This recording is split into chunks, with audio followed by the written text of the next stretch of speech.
সরকারি চাকরিতে প্রবেশের বয়সসীমা বাড়ানো হচ্ছে। বয়স বাড়াতে শিক্ষার্থীদের দাবির সাথে একমত পোষণ করেছে এই সংক্রান্ত কমিটি।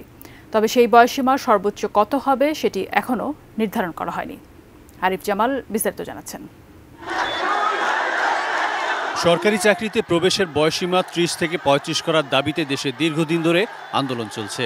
সবশেষ গত ৩০ সেপ্টেম্বর সরকারি চাকরি প্রত্যাশীরা শাহবাগে সমাবেশ শেষে প্রধান উপদেষ্টার বাসভবনের দিকে রওনা দিলে পুলিশি বাধার মুখে পড়েন। কঠোর অবস্থান নেয় আইনশৃঙ্খলা বাহিনী। পরে ওই দিনই তত্ত্বাবধায়ক সরকারের সাবেক উপদেষ্টা আব্দুল মুঈদ চৌধুরীকে আহ্বায়ক করে এ সংক্রান্ত ৫ সদস্যের একটি কমিটি গঠন করা হয়। চাকরির বয়সসীমা বাড়ানোর দাবির যৌক্তিকতা বিবেচনা করে কমিটি ৭ কর্মদিবসের মধ্যে অন্তর্বর্তী সরকারকে সুপারিশ করে রিপোর্ট দেবে। বুধবার সচিবালয়ে সরকারি চাকরিতে প্রবেশের বয়সসীমা ৩৫ বছর করার দাবিতে আন্দোলনরতদের প্রতিনিধি দল কমিটির আহ্বায়ক আব্দুল মুঈদ চৌধুরীর সাথে বৈঠক করে। বৈঠক শেষে তারা জানান তাদের মধ্যে ফলপ্রসূ আলোচনা হয়েছে।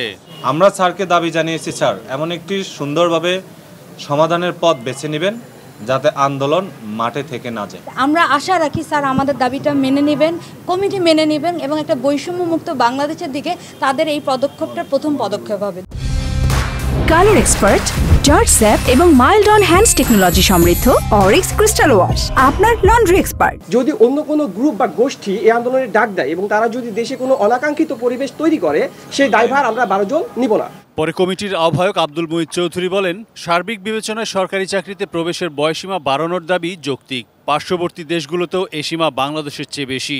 সব দিক পর্যালোচনা করে সরকারকে সুপারিশ রিপোর্ট দেবে কমিটি। তাদের যে বক্তব্যটা যে বয়স বৃদ্ধি করার যৌক্তিকতা আছে এ বিষয়ে কোনো সন্দেহ নেই। এখন কতটুকু করা যা যৌক্তিক সেটা আমরা আবার সার্বিক পরিস্থিতির আলোকে চিন্তা করব। ইউনিভার্সিটির সেশন জট, কোভিড এই সমস্ত কারণে অনেক ছাত্রছাত্রী একটা সেগমেন্ট এরা এফেক্টেড হয়েছে খুব সিভিয়ারলি, কাজেই তাদেরকে এটা রিলিফ দেওয়া দরকার।